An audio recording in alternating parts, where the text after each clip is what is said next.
Oh, it's nice to see so many people here again. Well, oh, good. I woke up like, I hope it's as interactive as it was last time. Oh, thank you. Well, as you know, I'm Mr. Josh. I teach K2. And I'm Miss Laura in K1. Uh-huh. And last time we had the presentation on misbehavior, and we heard, we listened, and we know you wanted one on self-regulation. And so today on self-regulation, we're going to hopefully give you two takeaways. One is learning about the brain in the hand, which can save any type of relationships, and then creating the positive chill-out space for your children. It says positive timeout, but I really like the phrase positive chill-out because it takes away that punishment aspect of timeout. So self-regulation, when you hear this, what do you think of? So basically, in a nutshell, that's what it is. It's being able to control our own actions and emotions. And an important one is recognizing and naming their feelings as well. And in terms of self-regulation, just think of this: when the child is not regulated and they're having that moment of upset feelings, one important thing is our self-regulation takes place in our prefrontal cortex, which is where all the executive functioning takes place. So when your child is upset and you're helping them calm down, what you're doing is you're giving your executive functioning to your child. So in that process, how many of you have always felt exhausted, tired? Teaching all day, you know, we're giving our kids, our students, I always call them my children because they're my children away from my home, but as we help support them, we're actually giving up our executive functioning all day long. So if you ever see the teachers at the end of the day and like I'm tongue-tied, you'll know why. Because at the end of the day, we're helping support them and growing, so you're taking away yours. So just keep that in mind, especially when you're helping your child. If you're feeling exhausted or depleted, just remember it's because you help support your child. And it is the science behind that Yeah, as well. it is the science. That is the one doctory thing I know. Okay, so what makes us feel upset? Think about a time when your child has got upset and how it's made you feel and you respond and the decisions that you were making in that moment as well. And one important aspect, especially when I've done these workshops in the past, is really thinking about the way you're feeling and thinking, because a lot of times when parents would respond, it's like it's more of a thinking, but think about your feeling, because you know, one way is just how are you feeling and what are you thinking and then what are you deciding. So the brain in the hand, this is amazing. I show this with, I've shown it as early as 4 years old, and with my 5 and 6 year olds. I use this regularly throughout the day, and what it is, show me your hand, give me a high five, okay. So we're gonna pretend this is our brain. And what happens is take your thumb and move it over. This is the part of the brain where we react. You know, when something doesn't go our way or we're tired, what are we going to do? And when I teach the kids, I make it fun. It's like, oh, am I going to run away? Am I going to scream? Am I going to throw a temper tantrum? Am I going to bite or kick? It's kind of that reaction part. And now we don't want to think with that part. So we're going to take this part. You know, now this is the prefrontal cortex, but I call it, we're going to take our thinking part, and this is where we want to stay. And this is the executive functioning that allows us for good decision making, that independence. When I feel good, I do good.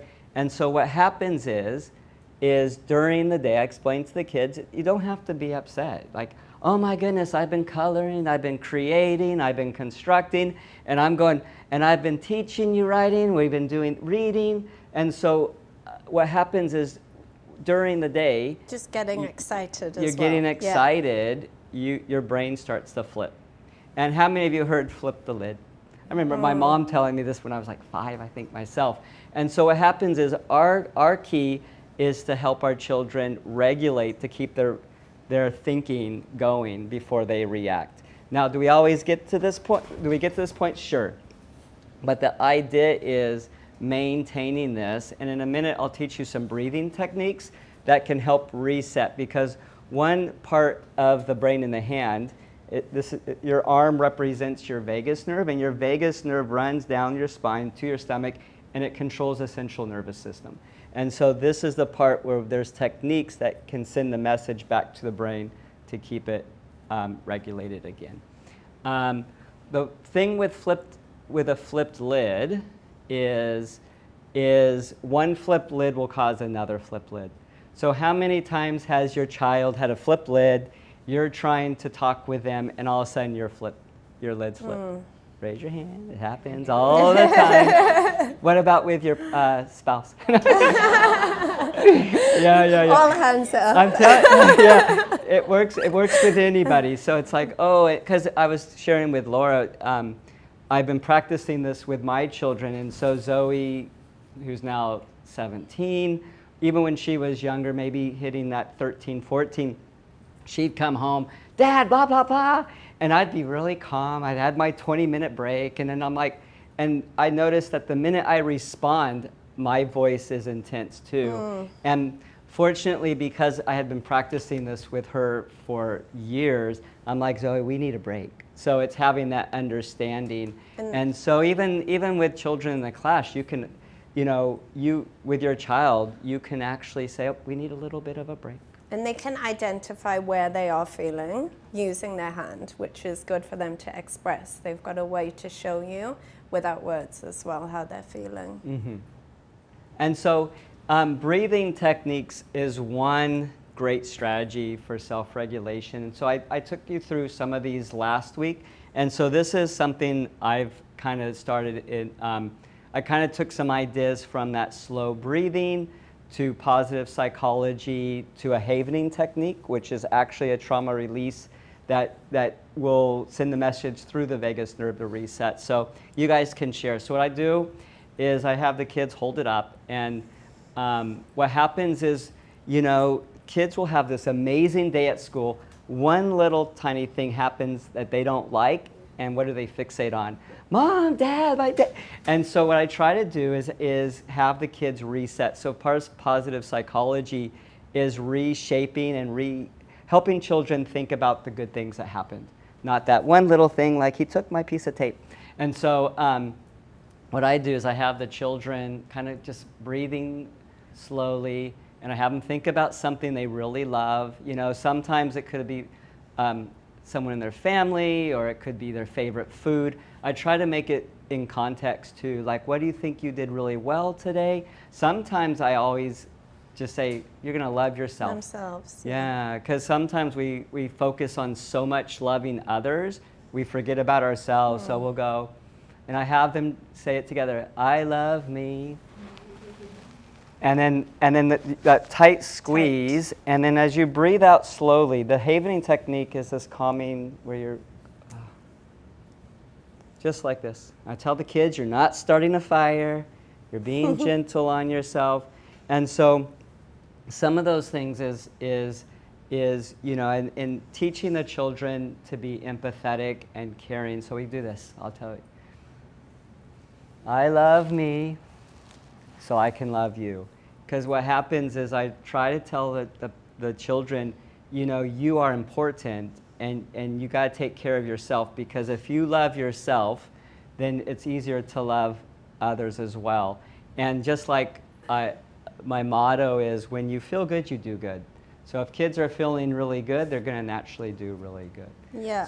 And these breathing techniques are important to do throughout the day, so that as they're getting excited, as they're doing their activities, it might not be something negative that has made them get to here, but they've just got a little bit too overstimulated. We can bring them back there without ever reaching that point as well. Mm-hmm. And now you guys have a heads up, because when I was first learning this, I was waiting for that child with the flip lid to help.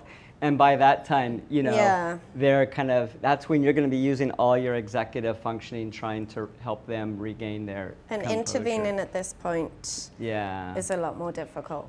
Mm-hmm. And there's a couple other breathing techniques, like the high five, where you're just going.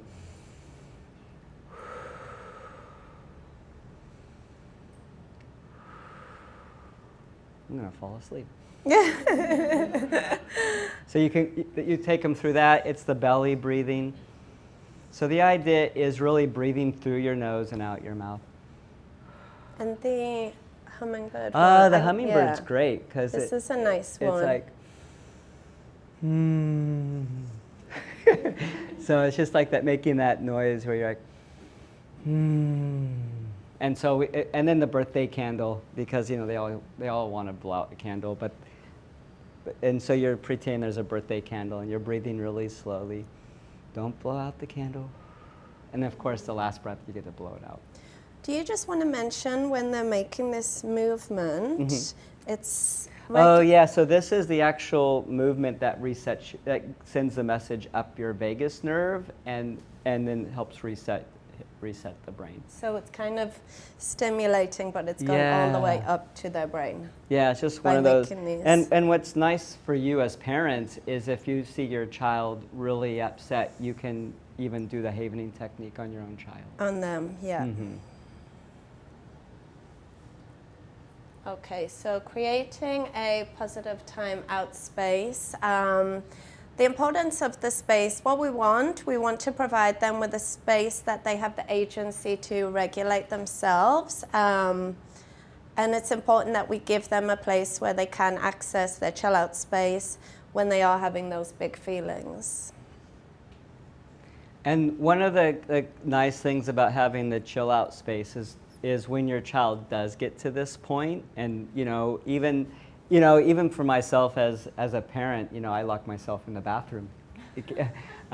Sometimes it works, and sometimes you have to give yourself a timeout from the children too. But what happens is having a chill out space in the house is another way of promoting that agency and independence. So your child's getting like this, and say they are like this, at least they have a safe place to cry. Safe space, yeah. Let them cry, because sometimes they have to get it out, and so I really encourage, at some point is working with your child to create one, and it's really to disconnect, like no IT. That's the one thing, is for my daughter, she'd like those squishy toys, like the Pop-Its, and it's one of those things, because what's happening is now I'm not using any of my executive functioning. You're gonna be okay. You're gonna be okay. She already knows that I love and care for her, and now I've given her that space to regroup on her own. But the importance is that they know it's not a place for punishment. It's a place for them to have their time that we all need. Because sometimes it's so easy, just go to your room, shut the door, but then, I remember growing up, that was the trend. You go to your room, don't do anything, stay on your bed. And it's like, and I remember, what's happening when you're on your bed? Are you self-regulating, or all those thoughts going, all you're getting angrier, you're thinking you're in trouble, and we wanted the opposite. So this was like a real game changer. So it's like, instead of depriving the children from what they need to regroup, you're giving them the things they need, like those squishy toys. And so they're finding comfort, and now they are able to start doing this independently on their own. And it's really up to you how much time you want your children in the space. But really, if you give them that space, they'll come out and they'll want to be with you. Yeah. They'll be like, oh, I feel better now. And they'll be ready, yeah. And I remember, this was a few years ago, I had a child, and she came to school just so her lid was flipped. And I'm like, oh, I couldn't even talk to her. I was like, and so she made a beeline directly to our chill out space. And I'm kind of looking, going, is she gonna be okay? Because I've never seen her like this come to school. And I'm like, okay. And I just kind of did my own thing. And then within 5 minutes, she's like, I'm back, Mr. Josh, I'm feeling great. And so just giving the kids that confidence, really, and seeing them as capable learners. And understanding that it's okay to feel like that, and we still trust them to take themselves away, regulate themselves, and then we can help them when they're ready and when their brains are ready. Is it also the space when they do something wrong, or they're not listening for instructions properly, or it's not? Like, give me an example. Like, if like they're playing in a rough way, him and his brother, and like you're telling him to stop, and you're like, you need a break. Is this the same timeout they need, or they like we have two spaces? No, I would have one space. I would have one space. And then this is kind of a list of things that you can think about and discuss with your child as well. And you can kind of make those agreements for your house as well when this space will be used. And if in your case, if it's like you guys can continue if you're safe, or we're stopping. So that's where going back to that feeling, thinking, decided, because you might be feeling like this is where this is where I was talking about sometimes feeling and thinking get hand in hand, because you might be feeling concerned or worried, and then you're thinking like, what do I need, what's going to happen if they continue, and then you need to decide something. So if they're getting rough, it just stops. And so, I think all children do really well. It's up to you as a parent how many chances, but usually it's like, here's your chance. When you get rough again, then we stop. Yeah, but that's a good question. And I would say to use the same space, but then depending on what's happened to make them go to that space depends on the conversations that you have when they then come out as well.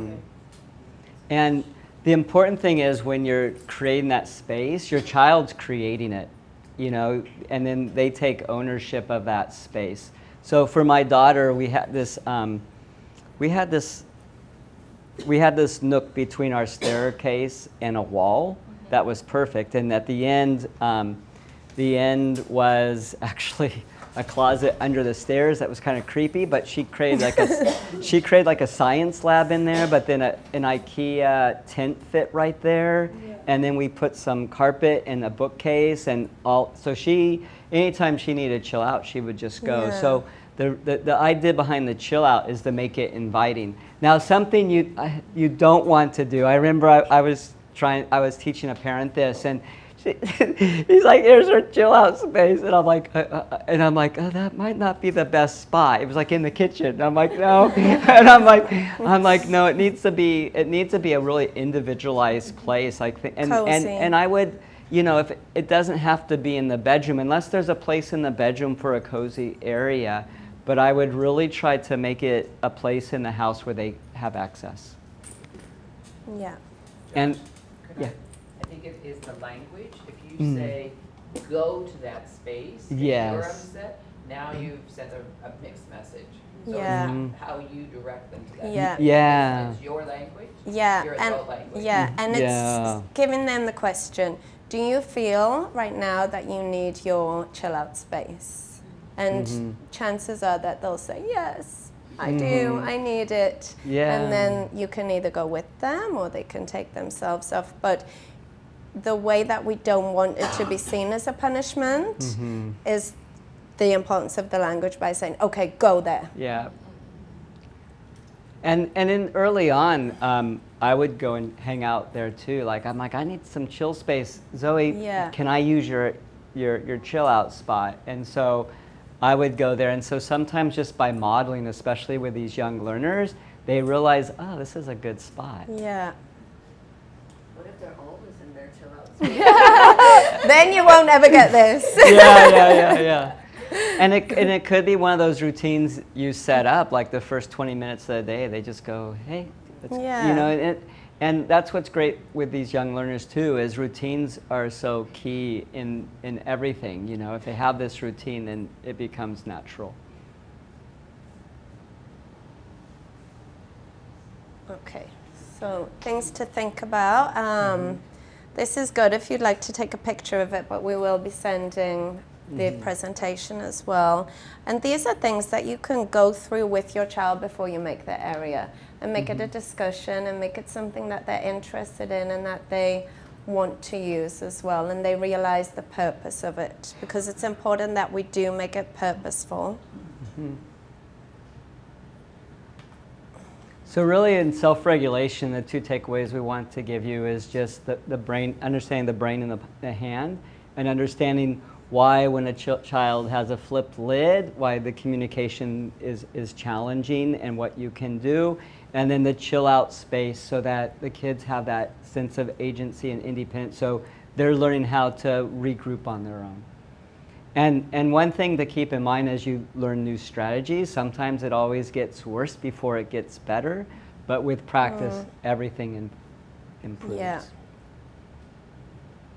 Any questions? That's very interesting. You said that like it gets worse before it gets better. Yeah. I noticed that when I'm starting any new tool, Mm. I feel like this is like doing the opposite of what I'm with self-regulation. But I think maybe I need to stick with it a bit longer to see. Yeah. Yeah, it's because I think what happens is once you try a strategy, the child is going to resist. 'Cause it's like you're being consistent. It's like, oh, how can I get away with this? So in the beginning, it will be difficult, but sticking with it, then it gets easier over time.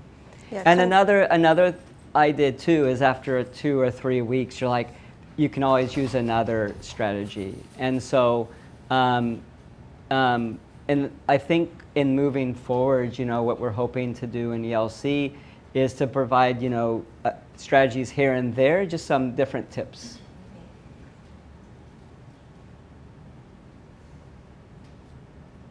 I know that yoga also helps with self-regulation. Is there any science behind it for kids, or is it? Do you happen to know? I just think it has, I don't personally, but, if I connect it to the breathing, I think it's just slowing down on the breathing.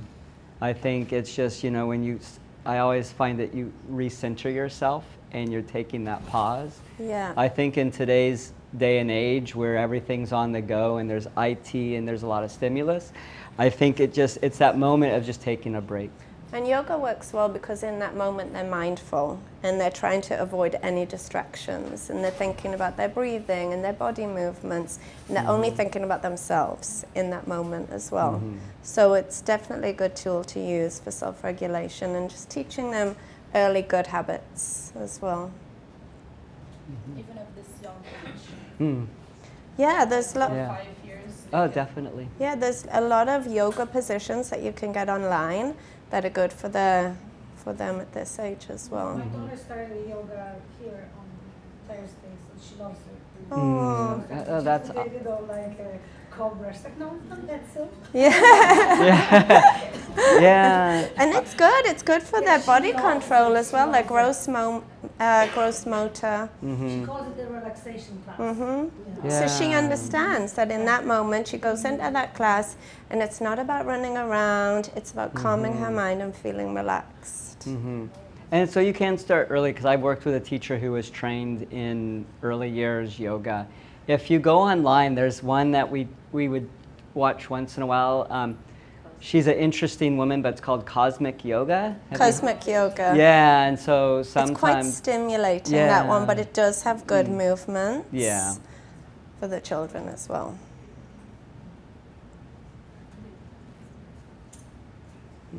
Any questions? This is your time. Any other wonderings? So the next time, even like in your when you're communicating with your spouse, now you know like if one is like this, I've learned to like give myself some thinking time because we're so quick to respond, and so I think and it goes with your children, if your child's really upset, that's where the positive timeout's a really good place to encourage them because that way it avoids any of that unwanted conversation. I've touched base with some of you, and one thing I was telling Laura, like last time we presented and we shared that the growing challenges and the characteristics, again, it was kind of like, how am I going to, the way I react, what am I teaching? So it's really trying to also create that positive communication with your child. Yeah. Okay, so like I'm a parent of like Yeah. 3 kids and Okay. 3 different growth spurts, and in the time out, like in the after school, we get them all 3 after you guys already have.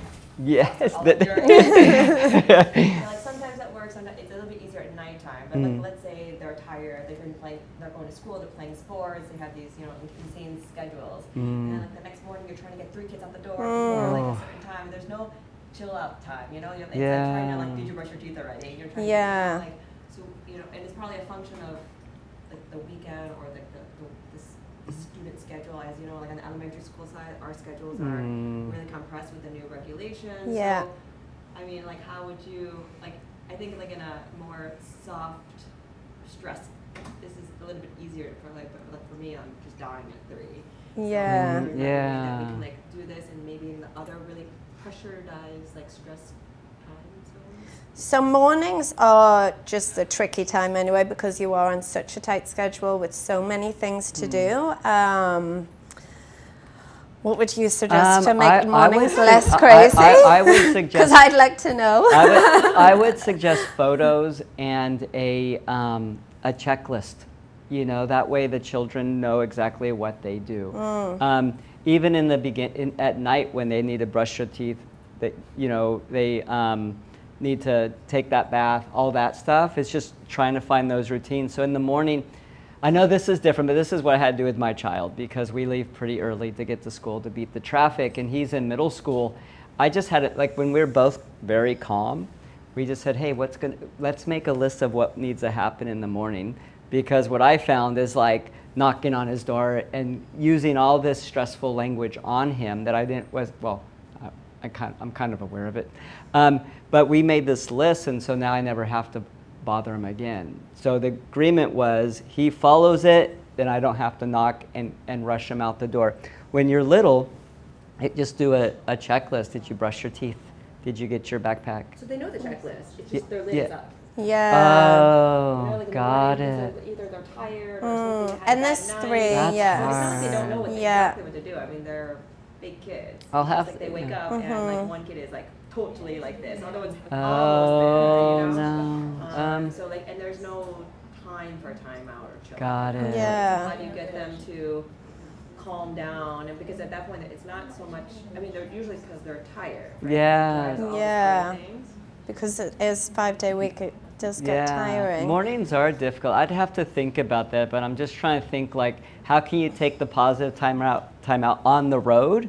And maybe it's also having those, there's another aspect of Music on the morning, yeah, calming kind of music or dim lights. Like I know for me, I always keep my mornings with just lamps on, and we get ready. Sometimes it's almost in the dark, but I keep it kind of as low as that I can, and I wouldn't put the TV on or access an iPad or anything while she's getting ready, and I just keep myself very quiet around her. But I only have one child too, so I think that it's easier. Let's call it one lid is up. Yeah. Lid is up. You put the 3 in the car sitting next to each other. Oh my goodness, The yeah. lids don't go down. It's the sibling, yeah. Yeah. Maybe it's one of those things kids. where when everybody's lid is down, you're having those conversations, and ask your child, what would you need in the morning? So sometimes it's like, I just want my stuffed animal. So it's like, here's your stuffed animal, so you grab that. And in the car, I'm not sure if children can choose where they want to sit in the car, but it's like, where do you guys want to sit? And you kind of make that plan so they know. Because a lot of times what will help the lid too is knowing the expectation. coming up. What's coming next. Yeah. One thing that we do, I have to, although there's an age gap, they still seem to be bickering quite a bit, 10 and 4, sorry. So we've started playing games in the car. One day one decides what to play, and the other day the other gets to decide, and then they also get to decide which radio channels they want to choose. So they take turns deciding, and we just kind of hold firm as to whose day it is Yeah. to decide. So I Spy is something we play a lot along the way, so it just keeps them quiet and engaged with the outside. Oh, great. And something to look forward to on the Something to look forward to. on the But drive to some Yeah. days school. It's just like one is not in the mood. Yeah. Yeah. So you just gotta play according to the Yeah. day. And it can depend what's coming up in school as well. If they know they've got a class that they don't enjoy as much as others, it can trigger, I think, as well. And thank you so much for sharing. You just reminded me, sometimes when we come together, we may not have all the answers, but if you guys have suggestions, I think this is Yeah. a really safe place for you guys to come up with answers too. Because then, like again, I'm a parent as well, and I'm always looking for new ways. And I think for both Such of a us, learning we curve, have of so much, course, yeah. everyone provides a certain life experience, but if there's other ideas you have, please feel free to share. Thank Yeah. you. But sibling confrontation is definitely a thing that they all experience as well, and it is very normal too. But yeah, it's not ideal on the mornings when you have the routine and you have to get them to school on time as well. When they wake up, is it like out the door? Or do they have time to? I mean, everything that you've talked about, we've tried. Modifying it to like earlier. Is there, like, we have a seating chart. Who gets to sit where? Who gets to have what? Oh, like, okay. All of it doesn't work. I can tell you this morning it did not work. Oh no. But it might. It might. Yeah. And I think you mentioned a good point too. It's that distraction. So sometimes it's distracting your child from what they're upset about. So if even maybe they all get a special stuffy or a calming toy, and it's in their seat. So when they come in the car, they know that they can expect something. And this is your time. You know, maybe the child with a flip lid just needs a squeezing toy. Yeah. Any other comments or questions? Well, I have only one, so it's different situation. But what helped me a lot, because every morning we would have, no matter when we will wake up, we're always going to be late, because by some reason she always will find something to do on the way, and it's going to stress everyone out in the house, because it just continues shouting, we're late, come on, speed up and stuff. What helped me a lot, I guide her on the timing for the next step. Like, for example, okay, we wake up, now we're going down, you're going to have breakfast. In 5 minutes, we have to go brush teeth. Okay, we're done with it. Okay, you have now 2 minutes, we're going to do this. So, like, she kind of follows the schedule and the plan and understanding what she's doing next. Yeah. Which, like, it makes a bit easier, that would be less stress. I'm like, okay, 2 minutes done, now this. And she copes better. Yeah. We're still sometimes late. But she recognizes that you're giving her the time as well that she needs, but with a boundary. And that's why it works, because you're not saying, no, you don't have time to do that. You're saying, okay, I'll give you 2 minutes to finish. If, for example, my little girl plays with Play-Doh in the morning, so if I see that she's in the middle of building something or making something, okay, you've got 2 minutes to finish that, then I need you to brush your teeth. And it's similar, just giving those clear expectations, but still taking into account that they're busy doing something, and that's important to them as well.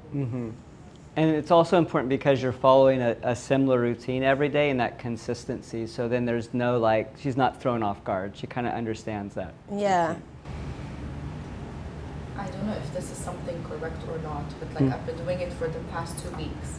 If we're late, I'm just telling them, okay, I'm gonna wait for you in the car. And then in 5 minutes, everything is done. They're down and waiting for me in the car. Yeah, it's working. Yeah, if it works, it works. That's awesome. Yeah, and it's giving them the independence as well. They're finishing their last little things. They have to remember to pick up their backpack as well on the way out. And when they see me done going out to my bedroom, they're like, okay, just she's gonna go now and get in the car, let me go now. And you haven't said, I'm leaving, I'm going without you. You've said, I'll be in the car, I'm waiting. Yeah. And you set up a really good strategy. You're not losing your executive functioning by telling them what to do. You're like, keeping your calm. I'm in the car and you're having your time out. Yeah. And you're giving them that little bit of independence as well. I have a question on Yeah. when the lid is completely off. Yeah. So basically, I don't know how. I think each kid reacts differently depending. Like this means something different for each kid. For my kid, when she's like that, she becomes extremely destructive. Like she would like take things that she made and start breaking them, and then become just a havoc. And there is nothing that I can do. She knows the breathing techniques. She knows absolutely everything, and she's gonna refuse it all. So I know like the chill out space. If I'm gonna, we already have kind of one, but we don't call it that way, so it would be easy to kind of make it into that. But it's like, do you want to go calm down? There is nothing that she wants to do. It's like full destruction. Yeah. So how do you, and we don't go like little by little there. It just It opens up. It just goes there quickly. So And you what do kind of that. things make her, what would you say, make her flip her lid? Not getting what she wants. Not getting what she wants. And yeah, it's that's maybe not getting what she wants. A lot of times when they do act like that because they're not getting what they want is that they've learned in previous times that, oh, if I throw a tantrum, I get the toy bought for me. Sometimes it could have happened and she thinks, okay, if I act like this, I might end up getting what I want. It's possible. The only thing I can think about is maybe nannies in the past. Because with us, with the parents, no. Very But boundaries. that's the only thing I can think about, but it's really like very difficult to deal with. Because I want to be here for her, but she's just like refusing everything. Like, do you want, oh, do you want, so I can physically regulate her. Nothing, you just have to run away. Talk about it later. Yeah, and that's exactly right. Just wait until she has step away because she's showing you that she's not ready to discuss it. Her brain's not ready. Her body language isn't ready. Make sure that she's safe and then step away. Give her the time she needs and then talk about it and discuss that, you know, we can't always get what we want. And it's okay to feel upset, but it's not okay to act like that. And just be consistent with it and make sure that even when those behaviors appear, you don't give in. And with consistency and with time as well, they do learn and they do learn to regulate themselves. I think the tantrum is something that I'm not too worried about, but because it's like emotion, it's the destructive part of it. Yeah. It's really bothering me. And what is she? Is she breaking? What age is she? So she's not going to take toys or things from the house, but she's in research. She loves her artwork. She creates a lot of things. Yeah. And she's just going to break whatever she made. So she put work into it. It's actually things she loves and it's from her work. And she's just going to destroy it totally out of just being upset. It sounds too, one idea would be to have those conversations about her things when the lids are down. So you're like, I noticed, and even just say, I noticed that when you're upset, you want to rip things, but you've put, like, have those heart-to-hearts with her. And so what could we do next time you get upset? Because then what happens is, you know that she's going to get upset if she doesn't get her way. So she's like, remember, I know you're going, like, it's almost validating. You might be upset, but this, and this is what we need to do.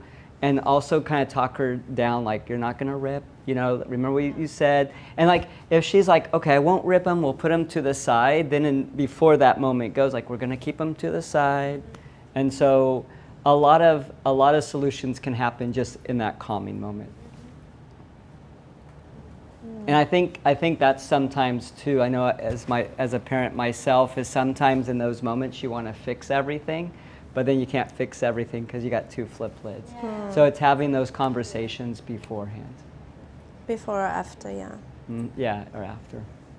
Yes? Maybe in that moment she needs like another outlet. Like my son does the same. He loves building Lego, and when he's angry, he actually destroys it. And then afterwards, it's like, now I have to sit and repair it because he could cry tomorrow.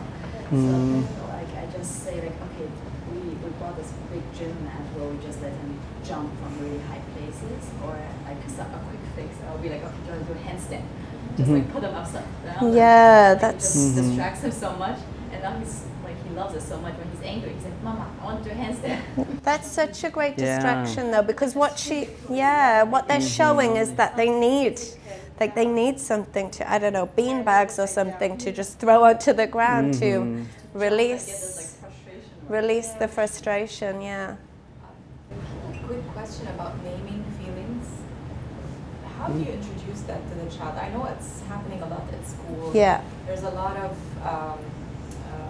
awareness around that, but in the moment, do you give them do you guess with them? Do you give them multiple choice? Are you feeling frustrated or sad? Because sometimes I notice my child, doesn't know what she's feeling. Is it anger? Is it sadness? Because sometimes it looks like anger, but she's actually sad. Yeah. I think it's important not to only label when they're feeling negative feelings. So on a morning, if something great's happened to you, you could say, oh, I feel so great about this, or I'm really excited because this in my day today is going to happen, or oh, I feel a little bit nervous because this morning I'm doing this, and just making sure that the more you talk about your feelings and saying why you feel like that, you could say, oh, I felt very frustrated today because when I went to go to the coffee machine, it wasn't working. Something like that. So then they start to realize the moments that you might feel frustrated. Then she might come back and say, oh, I felt frustrated today. And just having those natural conversations. And the more that they discuss their feelings and the variety of feelings as well, they recognize the feelings. And the more that you give examples to them, the more that they start to think, oh, frustration means this. So it's kind of putting the name into practice as well. And you could say, oh, you look so excited. Are you feeling excited? It's interesting because this is training ourselves. I think Brene Brown had a book about that, like naming your feelings for adults. I haven't read it, but it's also training ourselves to recognize those feelings. Yeah. Because it's not something for me that comes naturally. Yeah, because when we were growing up, it wasn't a trend to name your feelings. It was a trend to hide your feelings. Like if you're feeling sad or upset, I don't want to hear about it because you're in trouble. But now we've learned from the mistakes that we've all made, and everybody became people pleasers, that you don't have to hide your feelings, and we should. It's healthy to go through the mix of feelings, recognize them, and appreciate them as well, because it's normal. And we're all humans. So I think showing them and modeling it as well.